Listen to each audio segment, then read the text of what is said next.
The Boss Man UFC President Dana White. It's good to see you, man. Good to see you. Good to have fans back in the building. So we were here in October, UFC 254. Khabib Nurmagomedov submits Justin Gaethje and then retires. How surprised were you sitting octagon side in that moment? Yeah, I was shocked. I obviously didn't know that was coming, and I think the whole place was. Everybody was standing at attention and hanging on every word. Right.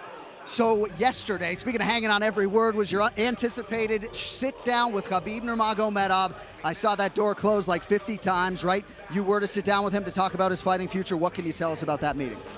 Well, like I said, I thought that, you know, in his last fight, his father had passed away. Right. He'd been through a lot, been away from his family during that time, got injured while he was training, and I thought that he made an emotional decision. There was no reason to make a hasty decision like that. Then we didn't have to. I talked to him, I told him to take his time. We would get together later on. Last night we did. And basically, the way that he feels right now is he's accomplished everything he's wanted to, he set out to accomplish. He thought that Oliveira looked really good in his last fight against Tony Ferguson. So next Saturday, right, we got the McGregor-Poirier fight and Chandler and Hooker on there. So his words to me were, I'm gonna watch this fight. He said I would never tie up the division. Okay. I would never tie up the division, hold the belt, and keep the belt away from anybody else. These guys do something spectacular. Show me something spectacular. Wow.